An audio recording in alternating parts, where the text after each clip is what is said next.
सहनाववतो सहनौ भुनक्तो सह वीर्यङ्करवावहै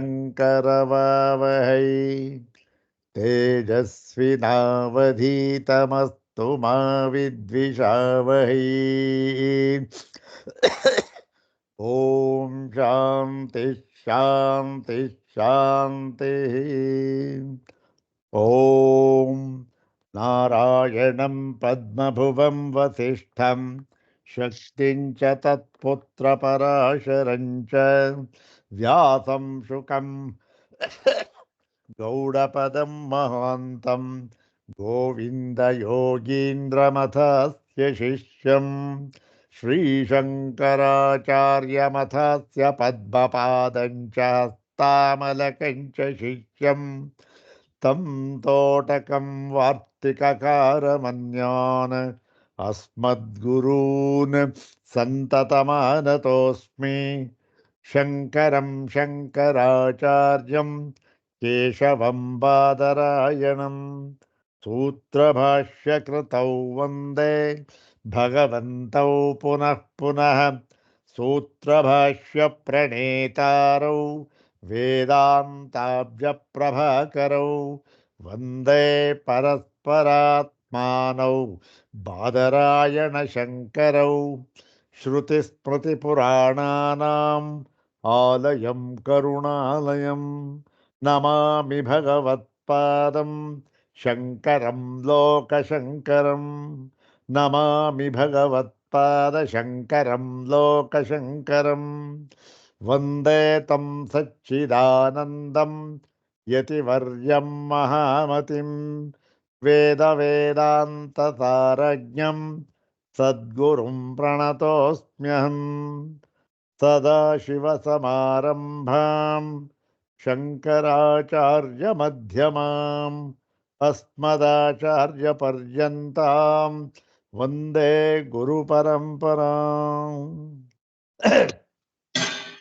ॐ नमो ब्रह्मादिभ्यो ब्रह्मविद्यासम्प्रदायकर्तृभ्यो वंशऋषिभ्यो नमो महद्भ्यो नमो गुरुभ्यः। सर्वोपप्लवरहितः प्रज्ञानघनः प्रत्यगर्थो ब्रह्मैवाहमस्मि ब्रह्मैवाहमस्मि। अधीहि भगवो ब्रह्म श्रीमच्छङ्कर भगवत्पूज्यपादमहासद्गुरुभ्यो नमः। श्री श्री सच्चिदानन्देन्द्र सरस्वती सद्गुरुभ्यो नमः। यो ब्रह्माणं विदधाति पूर्वं यो वै वेदांश्च प्रहिणोति तस्मै तन्मदेवमात्मबुद्धिप्रकाशम् मुमुक्षुर्वै शरणमहं प्रपद्ये।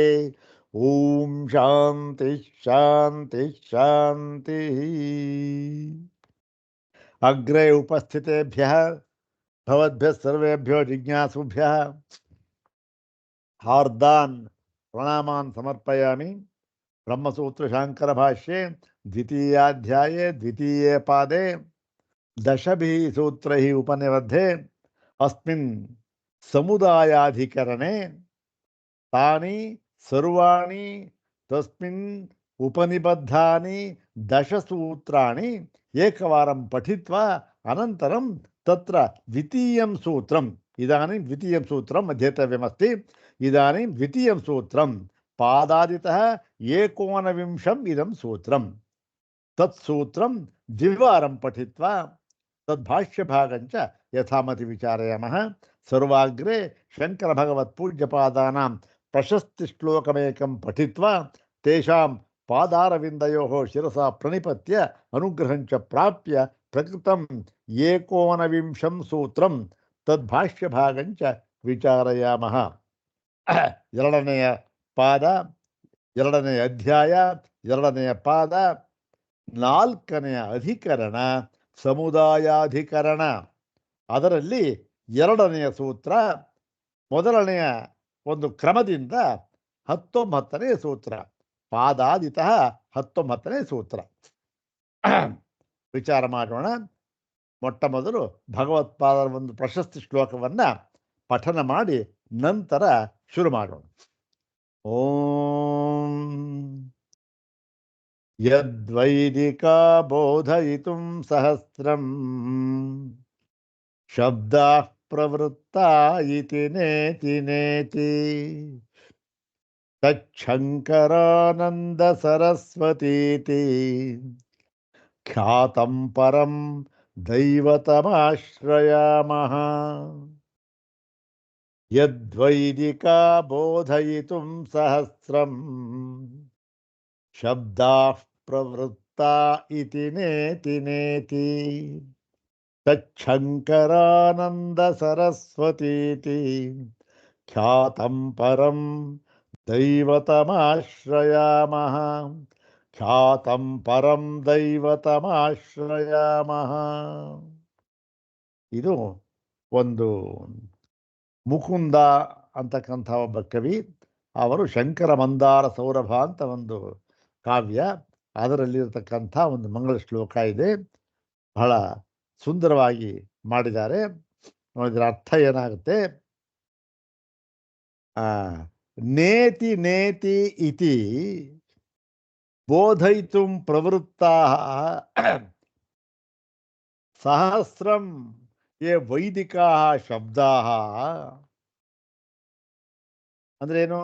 ನೇತಿ ನೇತಿ ಎಂಬುದಾಗಿ ಬೋಧಿಸುವುದಕ್ಕೆ, ಉಪದೇಶಿಸುವುದಕ್ಕೆ ಹೊರಟಿರುವ ಸಹಸ್ರಾರು ವೇದಾಂತ ಶಬ್ದಗಳು, ವೇದಾಂತ ವಾಕ್ಯಗಳು ಇವೆ. ಹೌದು ತಾನೆ? ಎಲ್ಲವೂ ಕೂಡ ಏನು ಹೇಳ್ತಾ ಇದೆ? ನೇತಿ ನೇತಿ ಅಂತ ಬೋಧನೆ ಮಾಡ್ತಾ ಇದೆ ನಮಗೆ. ಸಾಕಾರವಾಗಿ ಯಾವುದನ್ನು ಮಾಡ್ತಾ ಇಲ್ಲ. ನೇತಿ ನೇತಿ ಎಂಬುದ ಈ ನೇತಿ ನೇತಿ ಅಂತಕ್ಕಂಥ ಈ ಬೋಧೆ ಇದೆಯಲ್ಲ, ಉಪದೇಶ, ಅದನ್ನ ನಾವು ಅರ್ಥ ಮಾಡಿಕೊಂಡು ಅನುಭವಕ್ಕೆ ತಂದುಕೊಳ್ತಕ್ಕಂಥದ್ದು ಅಷ್ಟು ಸುಲಭವಲ್ಲ. ಅದಕ್ಕೆ ಏನು ಮಾಡಬೇಕು? ಅದಕ್ಕೆ ಯಾರಾದರೂ ಒಬ್ಬರು ಗುರುಗಳು ಬೇಕೇ ಬೇಕು. ಇಲ್ಲದೇ ಭಾಷ್ಯ ಹೇಗೆ ಅರ್ಥ ಮಾಡ್ಕೊಳ್ಳೋದು? ನಾವು ಸೂತ್ರ ಹೇಗೆ ಅರ್ಥ ಮಾಡ್ಕೊಳ್ಳೋದು? ಸೂತ್ರ ಅರ್ಥ ಮಾಡ್ಕೊಳ್ಬೇಕಾದ್ರೆ ಭಾಷ್ಯ ಅಂತಕ್ಕಂಥ ಇದ್ದೇ ಇರಬೇಕು. ಭಾಷ್ಯ ಅಂದರೆ ಭಾಷ್ಯಕಾರರು ಗುರುಗಳಿದ್ದೇ ಇರಬೇಕು. ಹೀಗೆ ಈ ನೇತಿ ನೇತಿ ಎಂಬುದಾಗಿ ಉಪದೇಶಿಸುತ್ತಿರುವ ಸಹಸ್ರಾರು ವೈದಿಕ ಶಬ್ದಗಳಿಗೆ ಅರ್ಥವನ್ನು ತಿಳಿದು ಅನುಭವಕ್ಕೆ ತಂದುಕೊಳ್ಳಲು ನಾವೇನು ಮಾಡಬೇಕು? ವಯಂ ಶಂಕರಾನಂದ ಸರಸ್ವತೀತಿ ಖ್ಯಾತಂ ಪರಂ ದೈವತಂ ಆಶ್ರಯಾಮಃ. ಇಲ್ಲಿ ಭಗವತ್ಪಾದ ಶಂಕರರು ಅವರಿಗೆ ಎರಡು ವಿಶೇಷಣವನ್ನು ಕೊಟ್ಟು ಅವರ ಹೆಸರನ್ನು ಮುಂದೆ ಸೇರಿಸಿಬಿಟ್ಟಿದ್ದಾರೆ ಕವಿಗಳು. ಯಾವುದು? ಒಂದು ಆನಂದ, ಒಂದು ಸರಸ್ವತಿ. ಶಂಕರಾನಂದ ಸರಸ್ವತೀತಿ ಅಂದರೆ ಆನಂದ ಅಂದೇನು? ಆನಂದ ಅಂತ ಗೊತ್ತಿರತಕ್ಕಂಥ ವಿಚಾರ. ಸಚ್ಚಿದಾನಂದ ಸ್ವರೂಪರಾದ ಪರಬ್ರಹ್ಮ ತತ್ವವೇ ಶಂಕರರು. ಹೌದಾನೆ? ಮತ್ತೆ ಇನ್ನೊಂದೇನು? ಈ ಭಾಷ್ಯದ ವಿಚಾರಕ್ಕೆ ಬಂದರೆ ಅವರ ಒಂದು ಆ ಭಾಷೆ, ಆ ವಾದದ ಶೈಲಿ, ಆ ವಿಷಯವನ್ನು ಮಂಡಿಸತಕ್ಕಂತಹ ರೀತಿ, ಮತ್ತೆ ತಮ್ಮ ಸಿದ್ಧಾಂತವನ್ನು ಮಂಡನೆ ಮಾಡತಕ್ಕಂತಹ ಕೌಶಲ್ಯ, ಇವೆಲ್ಲವೂ ನೋಡಿದ್ರೆ ಅವ್ರನ್ನೇನು ಅನ್ಬೇಕು? ನಾವು ಸರಸ್ವತಿ ಅಂತಲೇ ಹೇಳಬೇಕು. ಹೀಗೆ ಈ ಶಂಕರ ಅಂತಕ್ಕಂಥವ್ರು ಆನಂದ ಸ್ವರೂಪ ಮತ್ತು ಸರಸ್ವತಿಯ ಸ್ವರೂಪ. ಇಂತಹ ಆನಂದ ಸ್ವರೂಪರು, ಸರಸ್ವತಿಯ ತದ್ರೂಪವೂ ಆಗಿರ್ತಕ್ಕಂತಹ ಶಂಕರ ಎಂಬ ಖ್ಯಾತಂ ಪರಂ ದೈವತಂ. ಬರೀ ದೇವತೆಗಳು ಬಿಡಿ, ಯಾರೋ ಇವೆಲ್ಲ ಇದೆ, ಇಂದ್ರ, ಅಗ್ನಿ, ಯಮ, ವಿಷ್ಣು, ಈಶ್ವರ, ಅವ್ರ ಬೇರೆ ವಿಚಾರ. ಅದು ಇದು ಖ್ಯಾತಂ ಪರಂ ದೈವತಂ. ಆಚಾರ್ಯ ಭಗವತ್ಪಾದ ಶಂಕರರು ಪರಂ ದೈವತಂ, ಇವರೆಲ್ಲರಿಗಿಂತ ಹೆಚ್ಚಿನ ಒಂದು ದೇವತೆ. ಇವರನ್ನ ನಾವು ಆಶ್ರಯಾಮಃ, ನಾವು ಆಶ್ರಯಿಸುತ್ತೇವೆ. ಯಾವುದಕ್ಕೆ? ಆ ನೇತಿ ನೇತಿ ಎಂಬ ಶಬ್ದವನ್ನು ಅರ್ಥ ಮಾಡಿಕೊಂಡು ಅನುಭವಕ್ಕೆ ತಂದುಕೊಳ್ಳಲು ಅಂತ ಇದರ ಒಂದು ಅರ್ಥ ಬಹಳ ಚೆನ್ನಾಗಿದೆ. ಇದು ಏನಂದರೆ ನೋಡಿ, ಒಂದು ಭಗವತ್ಪಾದರ ಒಂದು ಅನುಗ್ರಹ ಇದ್ದರೆ ಇಂಥವೆಲ್ಲ ಓದೋದಕ್ಕೆ ಅರ್ಥವಾದಕ್ಕೆ ಸಾಧ್ಯ. ಇಲ್ಲೇ ಸಾಧ್ಯವೇ ಇಲ್ಲ. ಅದರಲ್ಲೇನು ಎರಡನೇ ಮಾತೇ ಇಲ್ಲ. ಅದಕ್ಕೋಸ್ಕರ ಅವರ ಅನುಗ್ರಹವನ್ನು ಪಡೆದುಕೊಳ್ಳೋದಕ್ಕೆ ಇವೆಲ್ಲ ಒಂದು ದಾರಿ ಅಷ್ಟೆ. ಇನ್ನೊಂದು ಸಾರಿ ಆ ಒಂದು ಶ್ಲೋಕವನ್ನು ಹೇಳ್ಕೊಂಡು ಬಿಡೋಣ, ಚೆನ್ನಾಗಿದೆ. ಓಂ ಯದ್ವೈದಿಕಾ ಬೋಧಯಿತುಂ ಸಹಸ್ರಂ ಶಬ್ದಾಃ ಪ್ರವೃತ್ತಾ ಇತಿ ನೇತಿ ನೇತಿ ತಚ್ಛಂಕರಾನಂದ ಸರಸ್ವತೀತಿ ಖ್ಯಾತಂ ಪರಂ ದೈವತಮಾಶ್ರಯಾಮಃ. ತಚ್ಛಂಕರಾನಂದ ಸರಸ್ವತೀತಿ ಖ್ಯಾತಂ ಪರಂ ದೈವತಮಾಶ್ರಯಾಮಃ. ಅಥ ಶ್ರೀಮಚ್ಛಂಕರ ಭಗವತಃ ಕೃತೌ ಶಾರೀರಕಮೀಮಾಂಸಾ ಭಾಷ್ಯೆ ದ್ವಿತೀಯೇ ಅವಿರೋಧಾಧ್ಯಾಯೇ ದ್ವಿತೀಯೇ ಪಾದೆ ಚತುರ್ಥಂ ದಶಸೂತ್ರಾತ್ಮಕಂ ಸಮುದಾಯಾಧಿಕರಣಂ. ಓಂ ಸಮುದಾಯ ಉಭಯಹೇತುಕೇಪಿ ತದಪ್ರಾಪ್ತಿ. ಓಂ ಇತರೇತರ ಪ್ರತ್ಯಯತ್ವಾದಿತಿ ಚೇನ್ನೋತ್ಪತ್ತಿ ಮಾತ್ರ ನಿಮಿತ್ತತ್ವಾತ್. ಓಂ ಉತ್ತರೋತ್ಪಾದೇ ಚ ಪೂರ್ವನಿರೋಧಾತ್. ಓಂ ಅಸತಿ ಪ್ರತಿಜ್ಞೋಪರೋಧೋ ಯೌಗಪದ್ಯಮನ್ಯಥಾ.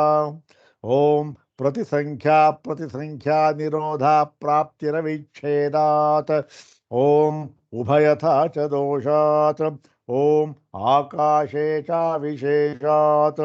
ಓಂ ಅನುಸ್ಮೃತೇಶ್ಚ. ಓಂ ನಾಸತೋ ದೃಷ್ಟತ್ವಾತ್.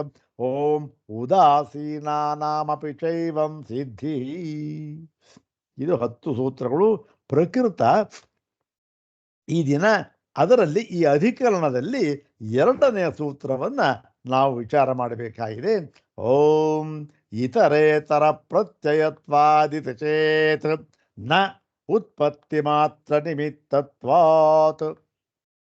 ಓಂ ಇತರೇತರ ಪ್ರತ್ಯಯತ್ವಾದಿತಿ ಚೇನ್ನೋತ್ಪತ್ತಿ ಮಾತ್ರ ನಿಮಿತ್ತತ್ವಾತ್. ಏನು ಸೂತ್ರಗಳು ನೋಡಿ. ಇಲ್ಲಿ ಹಿಂದಿನ ಸೂತ್ರದಲ್ಲಿ ಸಮುದಾಯ ಉಭಯ ಹೇತುಕೇಪಿ ತದಪ್ರಾಪ್ತಿ ಅಂತಕ್ಕಂಥದ್ರಲ್ಲಿ ಭಗವತ್ಪಾದರು ಹೇಳಿದ್ರು, ನೋಡಿ ಸ್ವಾಮಿ ಬೌದ್ಧರೇ, ನೀವು ಯಾವ ಒಂದು ಸಮುದಾಯ ಸಂಘಾತವನ್ನು ಹೇಳುತ್ತಿದ್ದೀರೋ ಮತ್ತು ಆ ಸಮುದಾಯವೇ ಈ ಪ್ರಪಂಚದ ಉತ್ಪತ್ತಿಯ ಕಾರಣ ಅಂತ ಹೇಳ್ತಾ ಇದ್ದೀರೋ, ಮತ್ತು ಯಾವ ಒಂದು ಸಮುದಾಯಕ್ಕೆ ವಿಷಯವಾಗಿ ನೀವು ಕೆಲವು ತತ್ವಗಳನ್ನು ಹೇಳ್ತಾ ಇದ್ದೀರೋ, ಅದು ಯಾವ ತತ್ವ ಅಂತ ಮುಂದೆ ಬರುತ್ತೆ ಹೇಳ್ತಾ ಇದ್ದೀನಿ, ಕೆಲವು ತತ್ವಗಳನ್ನು ಹೇಳ್ತಾ ಇದ್ದೀರೋ ಅವೆಲ್ಲವೂ ಕೂಡ ಏನಾಗಿದೆ ಗೊತ್ತೇನು? ಅಚೇತನವಾದ ತತ್ವಗಳು. ಅವು ತಾವೇ ತಾವಾಗಿ ಸಂಘಾತಕ್ಕೆ ಒಳಪಡುತ್ತವೆ, ಸಂಘಾತವಾಗಿ ಬಿಡುತ್ತವೆ. ಪ್ರಪಂಚ ಸೃಷ್ಟಿಯಾಯಿತು ಅಂತಕ್ಕಂಥದ್ದು ಎಷ್ಟು ಮಾತ್ರಕ್ಕೂ ಸರಿ ಹೋಗುವುದಿಲ್ಲ. ಯಾವುದು ಈ ಸಂಘಾತ ಅಂತಕ್ಕಂಥದ್ದು ಸರಿ ಹೋಗುವುದಿಲ್ಲ. ಯಾವುದಕ್ಕೆ? ಸಮುದಾಯವಾಗುವುದಕ್ಕೆ. ಸಮುದಾಯವೇ ಆಗದೇ ಇದ್ದ ಮೇಲೆ ನಿಮ್ಮ ಪ್ರಪಂಚ ಎಲ್ಲಿ ಬಂತು ಸ್ವಾಮಿ? ನೀವು ಪ್ರಪಂಚಕ್ಕೆ ಸಮುದಾಯ ಕಾರಣ ಅಂತ ತಾನೇ ಹೇಳ್ತಾ ಇದ್ದೀರಾ. ಮತ್ತೆ ನೀವು ಅಣುಗಳನ್ನು ಹೇಳಿ ವೈಶೇಷಿಕರಂತೆ ಆ ಜಣುಕ ಅಂತಲೂ ಹೇಳಲಿಲ್ಲ. ಅಣುಗಳೇನಾಗುತ್ತೆ? 4 ಅಣುಗಳು ಪರಮಾಣುಗಳು ಅವು ಸಂಘಾತವಾಗಿ ಬಿಡುತ್ತವೆ ಅಂತ ಹೇಳಿಬಿಟ್ರಿ. ಸಂಘಾತವಾಗಿ ಬಿಡುತ್ತವೆ ಅಂದರೆ ಹೇಗೆ ಸಂಘಾತವಾಗಿ ಬಿಡುತ್ತವೆ? ಮತ್ತೆ ಇತರ ಧಾತುಗಳು ಕೂಡ ಸಂಘಾತವಾಗಿ ಹೇಗೆ ಅದಕ್ಕೆ ಒಂದು ಚೈತನ್ಯ ಆಶ್ರಯ ಬೇಡವಾ? ಒಂದು ಚೈತನ್ಯ ಪ್ರವೃತ್ತಿ ಬೇಡವಾ? ಹೇಗಾಗ್ಬಿಡುತ್ತೆ? ಆದ್ದರಿಂದ ಸಮುದಾಯ ಅಂತ ಹೇಳುವುದಕ್ಕೆ ಸಾಧ್ಯವಿಲ್ಲ. ಯಾವುದಕ್ಕೆ? 2 ಕಾರಣಗಳಿಂದ, ಒಂದು ಅಣುಹೇತುಕ ಮತ್ತು ಇನ್ನು ಸ್ಕಂಧ ಹೇತುಕ. ಹೇಳಿದ್ರಲ್ಲ, 2 ದೃಷ್ಟಿಯಿಂದ ನೋಡಿದಾಗ ಸಮುದಾಯ ಉಭಯ ಹೇತುಕೇಪಿ ತದಪ್ರಾಪ್ತಿ ತಸ್ಯ ಸಮುದಾಯಸ್ಯ ಅಪ್ರಾಪ್ತಿ ಅಂತ ಹೇಳಿದರು. ಕಾರಣ ಏನು ಕೊಟ್ಟಿದ್ರು? ಜ್ಞಾಪಕ ಇಟ್ಕೊಳ್ಬೇಕು. ಚೇತನವಲ್ಲ, ಚೇತನದಿಂದ ಅಧಿಷ್ಠಿತವಾಗಿಯೂ ಇಲ್ಲ, ಸ್ವತಃ ಚೇತನವಂತೂ ಅಲ್ಲ. ಇದು ಚೇತನದಿಂದ ಅಧಿಷ್ಠಿತವಾಗಿದೆ ಅಂತ ಹೇಳಿದ್ರೆ ಅದನ್ನು ನೀವು ಹೇಳೋದೇ ಇಲ್ಲ. ಯಾಕೆ? ನೀವು ನೈರಾತ್ಮ್ಯವಾದಿಗಳು. ನೀವು ಆ ಧಾತುಗಳಿಗೆ ಚೈತನ್ಯವನ್ನು ತುಂಬತಕ್ಕಂಥ ಇನ್ನೊಬ್ಬ ಪರಮಾತ್ಮ ಇದ್ದಾನೆ ನೀವು ಒಪ್ಪೋದೇ ಇಲ್ವಲ್ಲ. ಹಾಗಾಗಿ ನೀವು ಚೇತನಾಧಿಷ್ಠಾನವನ್ನೂ ಒಪ್ಪೋದಿಲ್ಲ. ಸ್ವತಃ ಚೈತನ್ಯವಾಗಿದೆ ಅಂತಕ್ಕಂಥದ್ದಂತೂ ಅನುಭವ ಯಾರಿಗೂ ಇಲ್ಲವೂ ಇಲ್ಲ. ಹೀಗಿರುವಾಗ ಸಮುದಾಯ ಸಾಧ್ಯವಿಲ್ಲ ಅಂತ ಹೇಳಿದರು. ಇಲ್ಲಿ ನೋಡಿ, ಈ ಸೂತ್ರದಲ್ಲಿ ಈಗ ಹೇಳ್ತಾ ಇದ್ದಾನೆ ಆ ಒಂದು ಬೌದ್ಧ. ಅದನ್ನು ನೋಡೋಣ.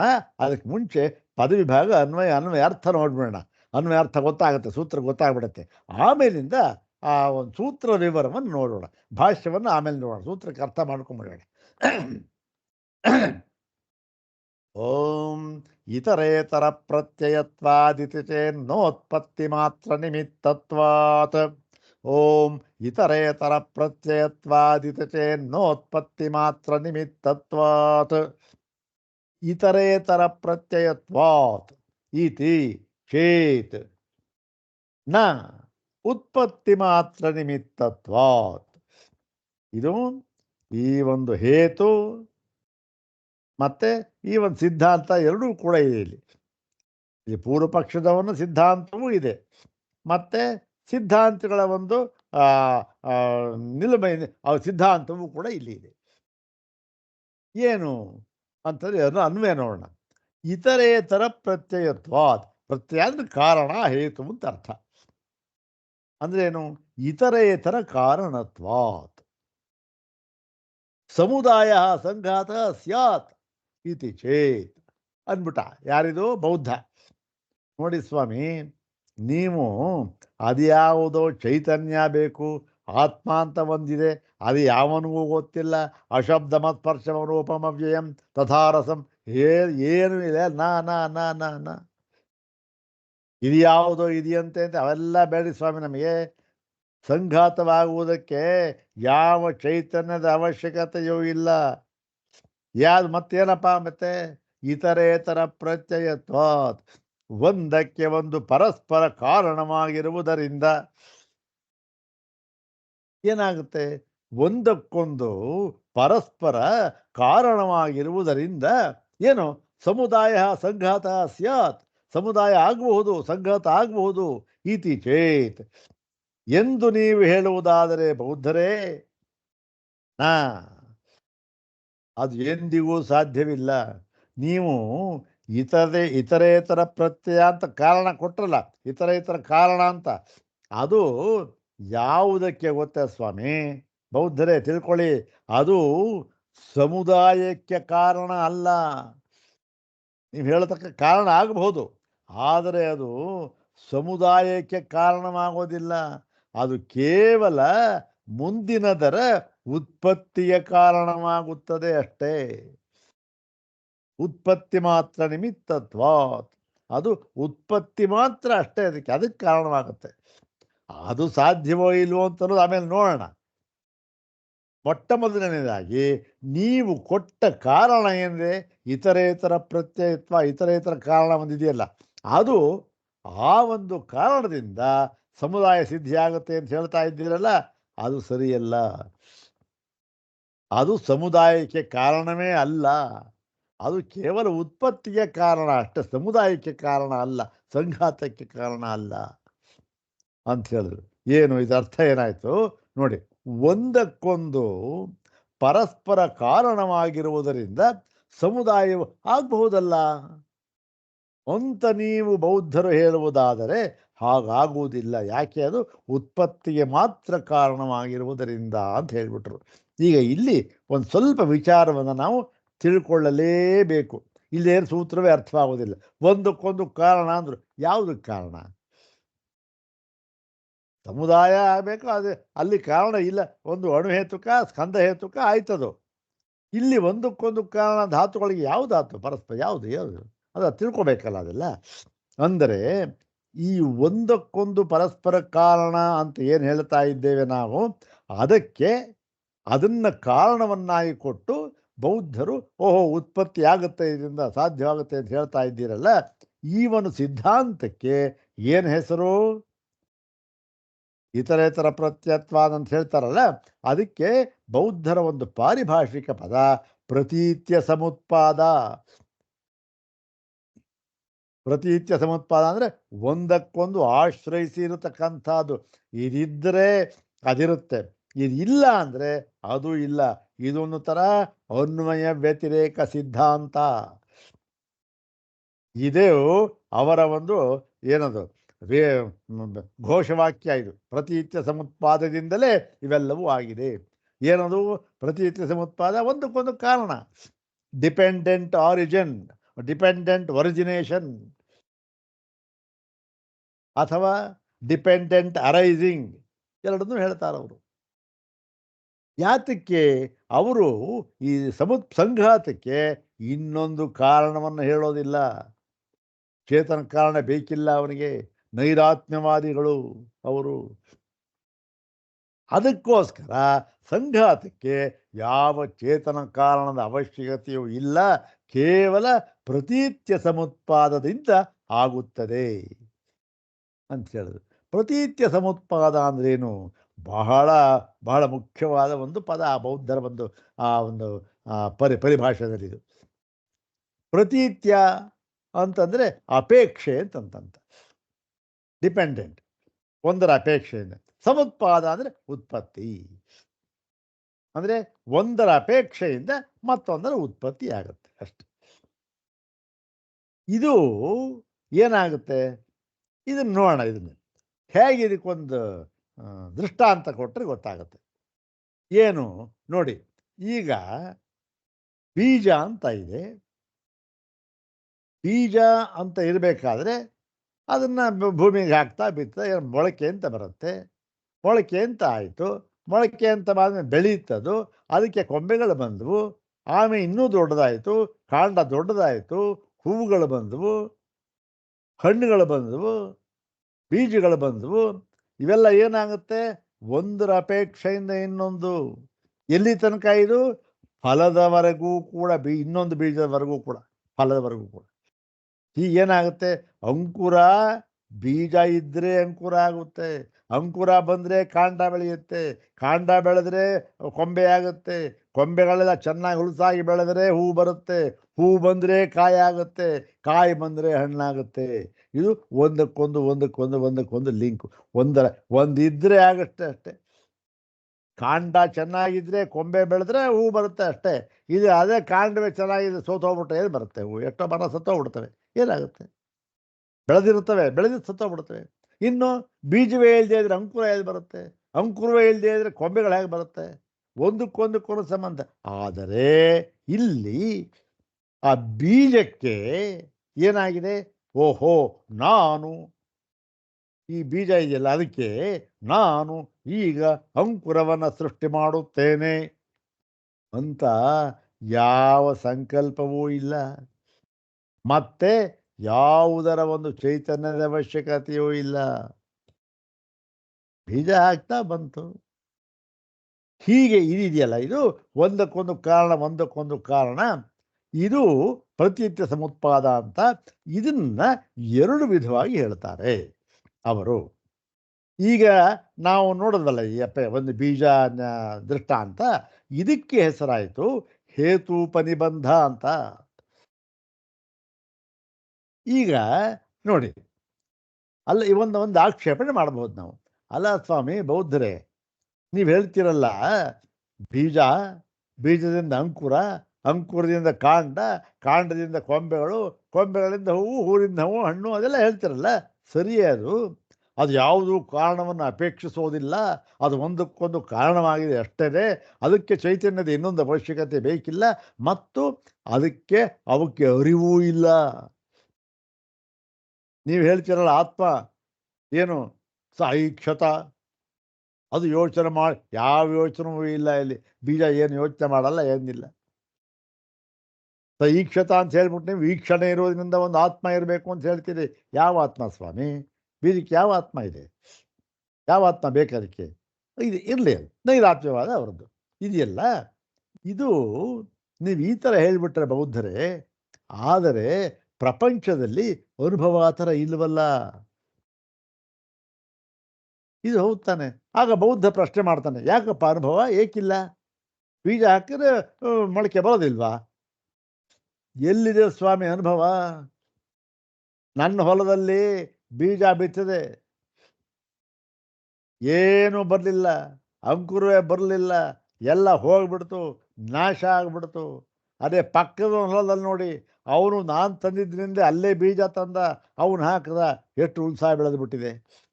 ನೀವು ಹೇಳಿದ ಹಾಗೆ ಒಂದಕ್ಕೊಂದು ಕಾರಣ, ಅದರಾಗ ಅದೇ ಬೆಳೆಯುತ್ತೆ, ಯಾವುದರ ಅಪೇಕ್ಷೆಯೂ ಬೇಕಿಲ್ಲ, ಹಾಗೆ ಹೀಗೆ ಅಂತ ಹೇಳ್ಬಿಟ್ಟಿದ್ರೆ ಯಾವನ ಬೀಜ ಬಿತ್ತಿದ್ರೂ ಕೂಡ ಅವನಿಗೆ ಫಲ ಬರಬೇಕಾಗಿತ್ತು. ಆದರೆ ಪ್ರಪಂಚದಲ್ಲಿ ಇದೆಯಾ ಸ್ವಾಮಿ ಆ ಥರ? ಎಲ್ಲಿದೆ? ಒಬ್ಬ ಬೀಜ ಹಾಕ್ತಾನೆ ಬರುತ್ತೆ, ಇನ್ನೊಬ್ಬ ಬೀಜ ಹಾಕ್ತಾನೆ ಬರೋದೇ ಇಲ್ಲ. ಇನ್ನೊಬ್ಬನ ಬೀಜ ಏನಾಗುತ್ತೆ, ಆ ಎಲ್ಲ ಒಂದು 2 ಕೆ ಜಿ ಕೊಡುತ್ತೆ, ಇನ್ನೊಬ್ಬನ ಹುಲ್ಸಾಗಿ ಕೊಡುತ್ತೆ. ಯಾಕೆ ತಾರತಮ್ಯ ಅಂತಂದರೆ, ನೋಡಿ ಇದು ನಾವು ಹೇಳ್ತೀವಿ, ಇದು ಅವ್ರಿಗೆ ಗೊತ್ತಿಲ್ವ ಬೌದ್ಧರಿಗೆ? ಈ ಥರ ಆಗುತ್ತೆ, ಅನುಭವ ಇಲ್ವಾ ಅವರಿಗೆ? ಅವ್ರಿಗೂ ಅನುಭವ ಇದೆ. ಅದಕ್ಕೆ ಅವ್ರು ಹೇಳಿದ್ರು, ನೋಡಿ ಸ್ವಾಮಿ, ಅದಕ್ಕೆ ನಾವು ಹೇಳ್ತಾ ಇರ್ತಕ್ಕಂಥದ್ದು, ಈ ಪ್ರತೀತ್ಯ ಸಮುತ್ಪಾದ ಅಂತಕ್ಕಂಥದ್ದು 2 ವಿಧವಾಗಿ ಇದೆ. ಒಂದು ಹೇತೂಪನಿಬಂಧ. ಇವಾಗ ನೀವು ಹೇಳಿದ್ರಲ್ಲ, ನಾವು ಹೇಳಿದ್ವಲ್ಲ, ಬೀಜ ಅಂಕುರ ಅವೆಲ್ಲ, ಅದೆಲ್ಲ ಕೂಡ ಹೇತೂಪನಿಬಂಧ, ಒಂದಕ್ಕೊಂದಕ್ಕೆ ಕಾರಣ. ಆದರೆ ಅಷ್ಟೇ ಇದ್ದರೆ ಫಲ ಬರೋದಿಲ್ಲ, ಅದು ನಮಗೂ ಗೊತ್ತು. ಯಾಕೆ? ಹೌದು, ಇವನು ಹಾಕಿದ್ರೆ ಫಲ ಬಂತು, ಅವನ ಹಾಕಿದ್ರೆ ಫಲ ಬರಲಿಲ್ವಲ್ಲ, ಒಂದೇ ಬೀಜ, ಒಂದೇ ಅಂಗಡಿಯಿಂದ ತಂದಿದ್ದು ಬೀಜ. ಅದಕ್ಕೆ ಕಾರಣ ನಾವೇನು ಹೇಳ್ತೇವೆ ಗೊತ್ತೇ ಸ್ವಾಮಿ? ಅದಕ್ಕೆ ಇನ್ನೊಂದು ಪ್ರತ್ಯಯೋಪನಿಬಂಧ ಅಂತ ಇದೆ. ಏನು? ಎರಡೂ ಅವಶ್ಯಕತೆ ಇರಬೇಕು. ಎರಡೂ ಇದ್ದರೆ, ಎರಡೂ ಉಪನಿಬಂಧಗಳು ಇದ್ದರೆ ಮಾತ್ರ ಫಲ ಬೆಳೆಯುತ್ತೆ, ಫಲ ಬರುತ್ತೆ, ಇಲ್ಲದೇ ಬರೋದಿಲ್ಲ.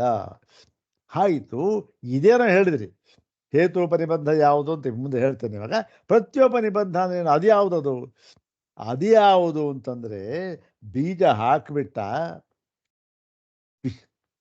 ಬೀಜ ಹಾಕ್ಬಿಟ್ಟ ಮೇಲೆ ಅದಕ್ಕೆ ಏನು ಈ ಪ್ರತ್ಯೋಪನಿಬಂಧ ಅಂತ ಇರಬೇಕು. ಅದು ಯಾವುದದು ಪ್ರತ್ಯೋಪನಿಬಂಧ ಅಂತ? ಈ ಸಮುತ್ಪಾದಕ್ಕೆ ಪಂಚಭೂತ ಪ್ಲಸ್ ಋತುಗಳು ಎಂಬತಕ್ಕಂತಹ 6 ಧಾತುಗಳು ಸೇರಿದೆ ಮಾತ್ರ ಅಂಕುರೋತ್ಪತ್ತಿನೇ ಹೊರತು ಇಲ್ದಿದ್ರೆ ಸಾಧ್ಯವಿಲ್ಲ ಅಂದರು. ಏನು? ಇಲ್ಲಿ ಪಂಚಭೂತಗಳು ಇವೆಲ್ಲ ಅನುಕೂಲವಾಗಿರಬೇಕು.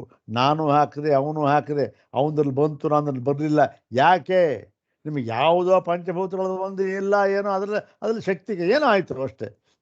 ಹೀಗೆ ಈ ತಾರತಮ್ಯಕ್ಕೆ ಕಾರಣ ಇದು ಕಾರಣ.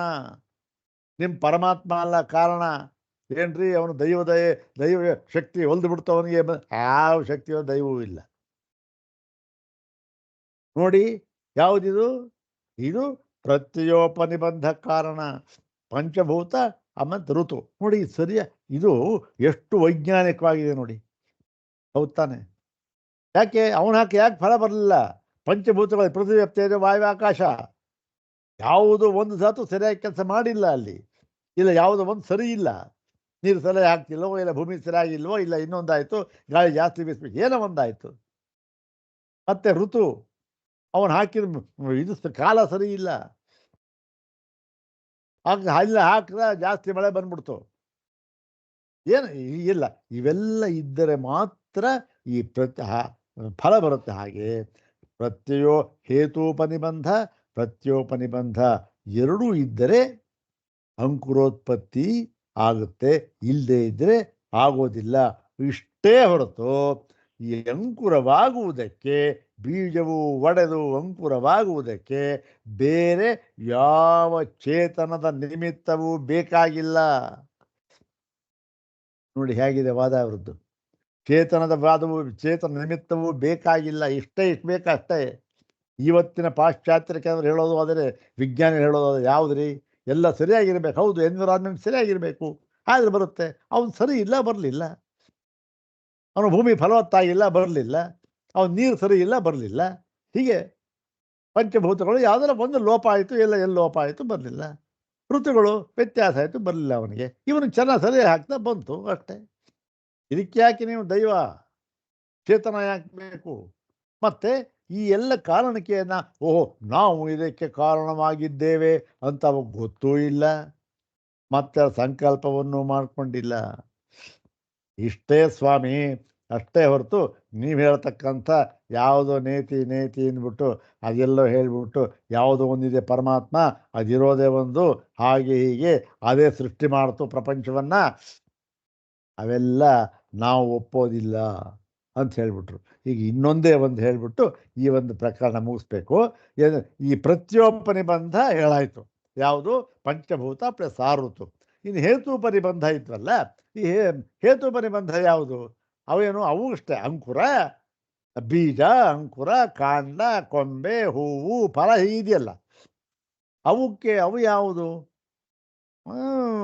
ಹೇತು ಪರಿಬಂಧ ಅಂದರೆ ಒಂದಕ್ಕೊಂದು ಕಾರಣವಾಗಿರ್ತಕ್ಕಂಥದ್ದು. ಅವ್ರು ಹೇಳ್ತಾರೆ 12 ತತ್ವಗಳು ಅಂತ ಹೇಳ್ತಾರೆ. 12 ತತ್ವಗಳು ಒಂದಕ್ಕೊಂದು ಕಾರಣ. ಅದಕ್ಕೆ ದೃಷ್ಟಾಂತ ಯಾವುದು? ಬೀಜ ದೃಷ್ಟಾಂತ. ಬೀಜ ಹಾಕಿ ಫಲವಾಗುವುದಕ್ಕೆ ಒಂದಕ್ಕೊಂದು ಕಾರಣವಾಗಿರುತ್ತೋ ಹಾಗೆ ಇಲ್ಲೂ ಕೂಡ ಈ ಪ್ರಪಂಚ, ಈ ಸಂಸಾರ ಅಂತಕ್ಕಂಥದ್ದು ಕಾರಣ ಯಾತಕ್ಕೆ ಅಂದರೆ ಈ ಒಂದು 12 ತತ್ವಗಳು ಇವು ಒಂದಕ್ಕೊಂದು ಕಾರಣವಾಗಿದೆ. ಇದರಿಂದ ನಮಗೆ ಸಂಸಾರ ತೋರ್ತಾ ಇದೆ, ದುಃಖ ಸುಖ ಎಲ್ಲ. ಯಾವುದದು ಅಂತಂದರೆ ಅದಕ್ಕೆ ಬೌದ್ಧರ ಒಂದು ಪರಿಭಾಷೆ ಏನು ಗೊತ್ತೆ, ಅದಕ್ಕೆ ನಿಧಾನ ಅಂತ ಹೆಸರು. ಇದು ನಾವು ಆಯುರ್ವೇದದಲ್ಲಿ ಹೇಳ್ತೀವಲ್ಲ, ಏನ್ರಿ ರೋಗ ನಿಧಾನ, ಅದೇನೋ ಡಯಾಗ್ನೈಸ್ ಅಂತ ಹೇಳ್ತಾರಲ್ಲ ಸರ್, ಆ ಥರದ್ದು.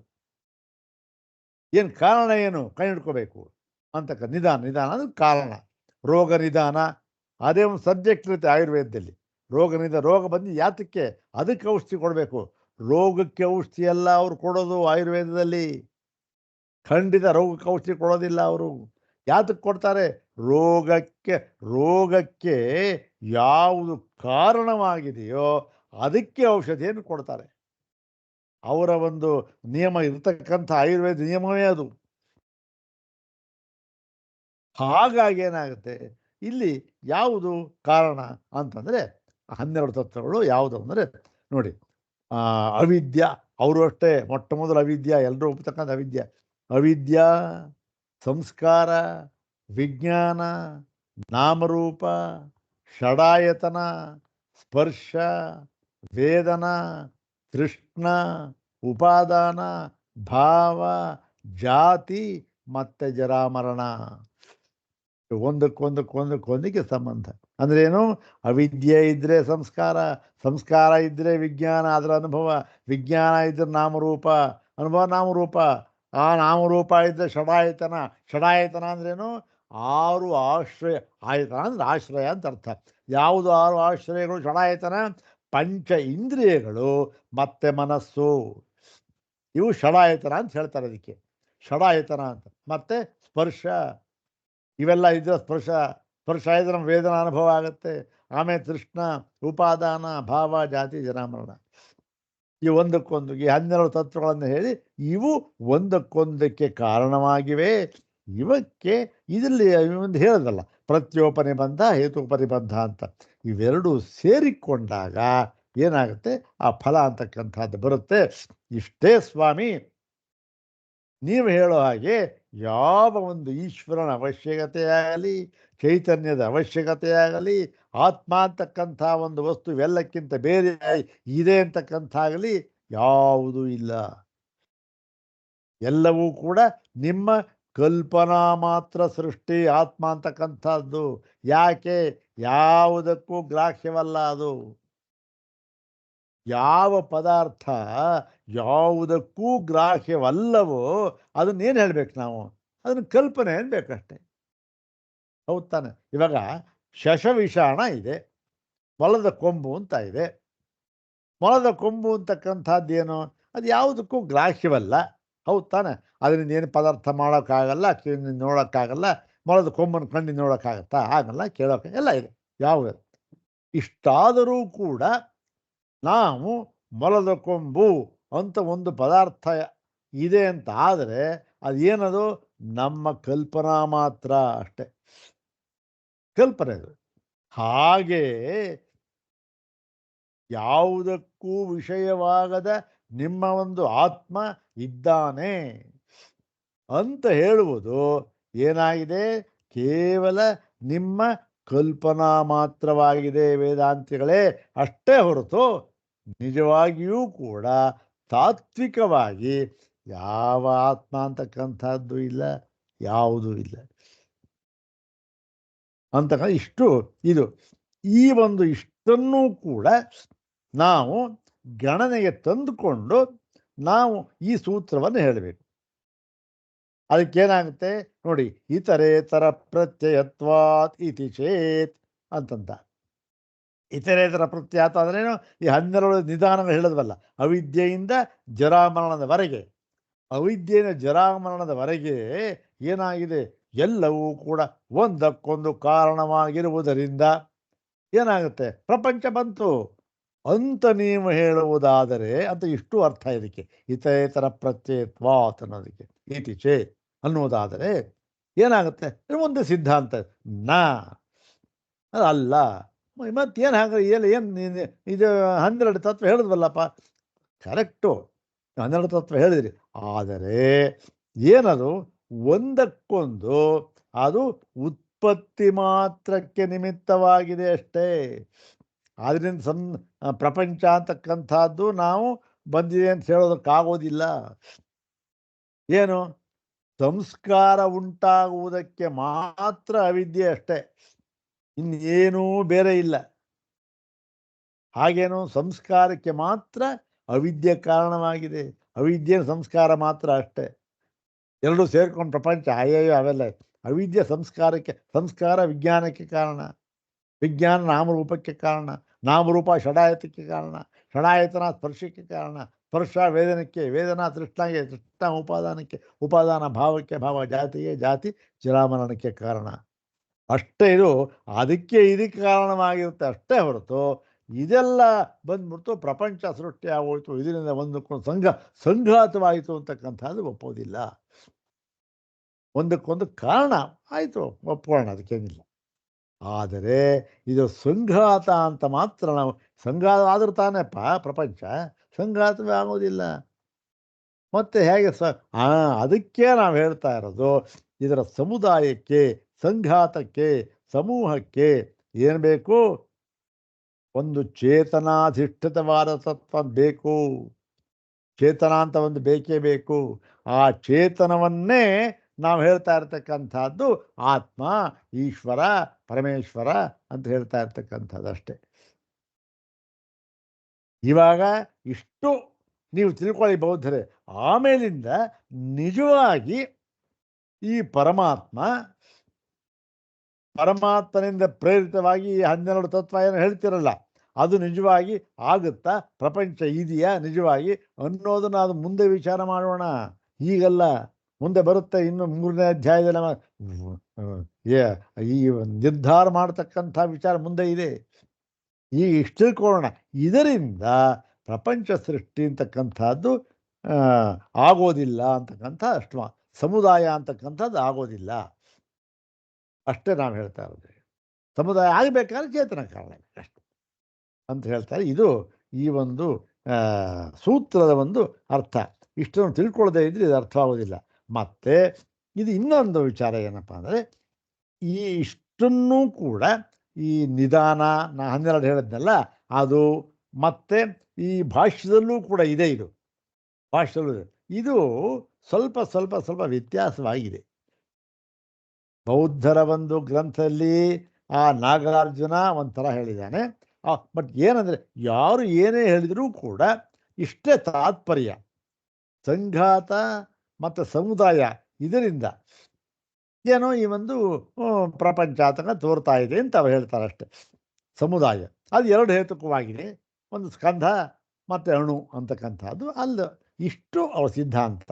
ಇದರಲ್ಲಿ ಅದನ್ನು 12 ತತ್ವಗಳಲ್ಲಿ ಭೇದ ಇರ್ಬೋದು, ಅದನ್ನು ಬೇರೆ ಸ್ವಲ್ಪ ಬೇರೆ ಇರ್ಬೋದು, ಅದೇ ನಮ್ಗೆ ಅಷ್ಟೊಂದು ಬೇಕಾಗಿಲ್ಲ. ಒಟ್ಟಲ್ಲಿ ಇಷ್ಟೇ, ಹೇತೋಪರಿಬಂಧ ಪ್ರತ್ಯೋಪರಿಬಂಧ ಎರಡೂ ಸೇರಿದ್ರೆ ಮಾತ್ರ ಫಲ ಬರ್ತಕ್ಕಂಥದ್ದು. ಬರೀ ಪ್ರತ್ಯೋಪನಿಬಂಧ ಇದ್ರೂ ಆಗುವುದಿಲ್ಲ, ಬರೀ ಹೇತೋಪನಿಬಂಧ ಇದ್ರೂ ಆಗುವುದಿಲ್ಲ. ಇಷ್ಟು ಮುಖ್ಯವಾಗಬೇಕಾದ್ದು ಇದೆಲ್ಲ ಇದೆ. ಈ ಚೆಲ್ಲವನ್ನೂ ಕೂಡ, ಇದೆಲ್ಲವನ್ನು ಸ್ವಾಮಿಗಳು ಫುಟ್ ನೋಟ್ ಒಂದು ಪೇಜ್ ಮೇಲೆ ಬರೆದು ಬಿಟ್ಟಿದ್ದಾರೆ.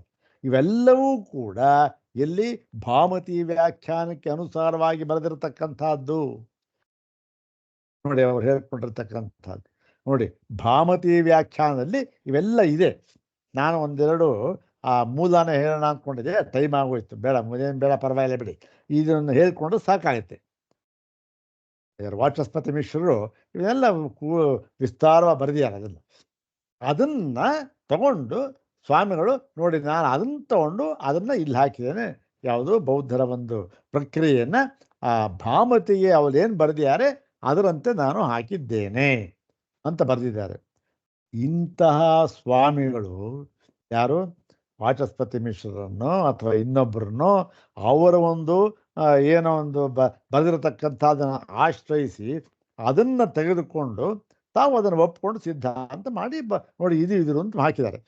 ಇಂಥವರು ವ್ಯಾಖ್ಯಾನಕಾರನ್ನ ವಾಚಾಮಗೋಚರವಾಗಿ ಬೈದು ಬಿಟ್ಟಿದ್ದಾರೆ ಕಣ್ರಿ, ಅವರು ಓದಬೇಡಿ ಅಂತ ಹೇಳಿಬಿಟ್ಟಿದ್ದಾರೆ ಅಂತ ಹೇಳಿದ್ರೆ ಎಷ್ಟು ಮಟ್ಟಿನ ಒಂದು ಅದು ಸಿಂಧುತ್ವ ಇದೆ ಅಲ್ವಾ ಅಂತ ನಾವು ಅದನ್ನು ವಿಚಾರ ಮಾಡಬೇಕಾದ್ದು ಮತ್ತು ಜನರು ಹೇಳಬೇಕಾದ್ದು. ಮೊನ್ನೆ ಒಂದು ಗ್ರಂಥನ ಯಾರು ಕೊಟ್ಟರು, ಅದರಲ್ಲೂ ಇದೇ ಬರೆದಿಯಾರವರು. ನೋಡಿ ಸ್ವಾಮಿಗಳು ವಾಚಾಮಗೋಚರ ಬೈದು ಬಿಟ್ಟಿದ್ದಾರೆ ಅವ್ರನ್ನ. ಎಲ್ಲಿ ಬೈದ್ಯಾರ ಸ್ವಾಮಿ? ಕೃತಜ್ಞತಾ ಪೂರ್ವವಾಗಿ ತೋರಿಸ್ಕೊಟ್ಟಿಲ್ವಾ ಇಲ್ಲಿ? ಎಲ್ಲ ಬರೆದಿಯಾರವರು. ಭಾಮತಿಯಲ್ಲಿ ವರ್ಣಿಸಿರುವುದರ ಸಾರವಿದು, ಸಾರ ಇದಷ್ಟೇನೆ, ನಾ ತೆಗೆದುಕೊಂಡು ಬರೆದಿದ್ದೇನೆ ಅಂತ ಬರೆದಿದ್ದಾರೆ, ಸ್ಮರಿಸ್ಕೊಂಡಿದ್ದಾರೆ. ಬೇಕಾಷ್ಟು ಕಡೆ ಬರೆದಿದ್ದಾರೆ. ನಾ ಹೇಳಿದ್ನಲ್ಲ, ಎಲ್ಲಿ ಎಲ್ಲಿ ಮುಕ್ತಿ ಭಾಗವನ್ನು ಬಿಟ್ಟು ಬೇರೆ ಎಲ್ಲ ತರ್ಕ ಇರ್ಬೋದು, ವ್ಯಾಕರಣ ಇರ್ಬೋದು, ಮೀಮಾಂಸಾ ಇರ್ಬೋದು, ಎಲ್ಲ ಬೇಕಾದಷ್ಟು ಇದೆಯಲ್ಲ, ಸಮುದ್ರ ಇದು. ಆ ಭಾಗದಲ್ಲಿ ಎಲ್ಲವನ್ನೂ ಕೂಡ ಸುಮಾರು 80-90% ಸ್ವಾಮಿಗಳು ಬರೆದಿರತಕ್ಕಂಥ ಫುಟ್ ನೋಟ್ ಇದೆಯಲ್ಲ, ಅದು ವ್ಯಾಖ್ಯಾನಗಳನ್ನು ಆಶ್ರಯಿಸಿ ಬರೆದಿದ್ದು. ಹೀಗಿರುವಾಗ ಎಲ್ಲಾದರೂ ಉಂಟ. ಆದರೆ ನೋಡಿ, ಮುಕ್ತಿಯ ವಿಚಾರದಲ್ಲಿ ಬಂದಾಗ ಮಾತ್ರ ನಾವು ಇದಕ್ಕೆ ನಿಮ್ಮ ವಾದವನ್ನು ನಾವು ಒಪ್ಪೋದಿಲ್ಲ ಅಂತ ಮಾತ್ರ ಹೇಳ್ತಾರೆ ಅಷ್ಟೇ. ಅದಕ್ಕೆ ಅವರು ಬೇಕಾದಷ್ಟು ಕಾರಣವನ್ನು ಕೊಡ್ತಾರೆ, ಮತ್ತು ಅದಕ್ಕಾಗಿಯೇ ಪುಸ್ತಕವನ್ನು ರಚನೆ ಮಾಡಿದ್ರು ಅಂತ. ಇದನ್ನು ಸ್ವಲ್ಪ ಜನಗಳ ಮನದಟ್ಟು ಮಾಡಿಕೊಡ್ಬೇಕು. ಸುಮ್ಮನೆ ಏನೋ ಹೇಳ್ತಾರೆ ನಾವು ಒಪ್ಕೋತೇವೆ, ಇಲ್ಲ ಬಿಟ್ಟು ಸರಿ ಸುಮ್ಮನೆ ಇದ್ಬಿಡ್ತೇವೆ. ಅವ್ರೇನಂತಾರೆ, ಹೌದು ಕಣ್ರಿ ಸ್ವಾಮಿಗಳು ಹಾಗೆ ಕಣ್ರಿ ಸಿಕ್ಕಾಪಟ್ಟೆ ಬೈದು ಬಿಟ್ಟಿದ್ದಾರೆ, ಏನೇನೋ ಬಾಯಿಗೆ ಬಂದಾಗ ಹೇಳ್ತಾರೆ. ಇರಲಿ, ಅವೆಲ್ಲ ನಾನು ಬೇಡದೇ ಇರೋ ವಿಚಾರ. ಇಷ್ಟ ಆಯಿತು, ಟೈಮ್ ಆಗೋಯ್ತು ಇವತ್ತು. ಇಷ್ಟು ಮುಂದಿನ ಈ ಭಾಷ್ಯ ಭಾಗವನ್ನು ಮುಂದಿನ ಭಾಗದಲ್ಲಿ ನೋಡೋಣ. ನಾಳೆಯ ದಿವಸ ಯುಗಾದಿ, ಹೊಸ ವರ್ಷದ ಪ್ರಾರಂಭೋತ್ಸವ, ಕ್ರೋಧಿನಾಮ ಸಂವತ್ಸರದ ಪ್ರಾರಂಭೋತ್ಸವ. ಎಲ್ಲರಿಗೂ ಕೂಡ ಕ್ರೋಧಿನಾಮ ಸಂವತ್ಸರವು ಶುಭದಾಯಕವಾಗಿ ಆಗಲಿ, ಮತ್ತು ನಮಗೆ ಈ ಭಾಷ್ಯಾರ್ಥ ಸಿದ್ಧಿಯಾಗಲಿ, ಆ ವರ್ಷದಲ್ಲಿ ಪೂರ್ತಿ ಅನುಭವಕ್ಕೆ ಬಂದುಬಿಡಲಿ. ಅದಕ್ಕೆ ಎಲ್ಲರ ಆ ಒಂದು ಕರುಣೆ, ಕೃಪಾ, ಕಟಾಕ್ಷ ಅಂತಕ್ಕಂಥದ್ದನ್ನು ಲಭಿಸಲಿ ಅಂತ ಪ್ರಾರ್ಥನೆ ಮಾಡಿಕೊಂಡು ತಮ್ಮ ಎಲ್ಲರಿಗೂ ಕೂಡ ಒಳ್ಳೆಯದಾಗಲಿ ಅಂತ ತಿಳಿಸುತ್ತಾ, ನಾಳೆ ದಿವಸ ಈ ನಾವು 6:30 ಗಂಟೆ ಪಾಠ ಇಟ್ಕೊಂಡ್ಬಿಟ್ರೆ, ಈ ನಾಳೆ ಇದು ನೋಡಿ ಯುಗಾದಿ. ಈ ಯುಗಾದಿ ದಿವಸ ಏನು ಅಭ್ಯಂಜನ ಅಂತಕ್ಕಂಥದ್ದು ತೈಲಾಭ್ಯಂಗ ಅಂತಕ್ಕಂಥ ಒಂದು ಮುಖ್ಯವಾದ ಭಾಗ, ಮುಂಚೆಯಿಂದ ನಡ್ಕೊಂಬಂದಿರತಕ್ಕಂಥದ್ದು. ಈಗೆಲ್ಲ ತೈಲಾಭ್ಯಂಗ ಹೋಯ್ತು ಬಿಡಿ, ಇವಾಗೆಲ್ಲ ಶಾಂಪೂ ಸ್ನಾನ ಇರಲಿ. ಆಯಿತು, ಈ ತೈಲಾಭ್ಯಂಗ ಈಗಲೂ ಮಾಡೋರಿದ್ದಾರೆ, ಇಲ್ಲ ಅಂತಲ್ಲ, ಮಾಡೋರಿದ್ದಾರೆ. ಅದಕ್ಕೆಲ್ಲ ಅನಾನುಕೂಲ ಆಗುತ್ತೆ, ಸ್ನಾನ ಮಾಡಬೇಕು, ಪೂಜೆ ಮಾಡಬೇಕಿದೆ. ಅದಕ್ಕೆ ನಾಳೆ ದಿವಸ ಪಾಠ ಇರೋದಿಲ್ಲ, ನಾಳಿದ್ದು ಯಥಾ ಪ್ರಕಾರ ಮುಂದುವರಿಯುತ್ತೆ. ಎಲ್ಲರೂ ಈ ಕ್ರೋಧಿನಾಮ ಸಂವತ್ಸರದ ಶುಭಾಶಯಗಳು. ನಮಸ್ಕಾರ. ಓಂ ಶಾಂತಿ ಶಾಂತಿ ಶಾಂತಿ. ಓಂ ತತ್ಸತ್.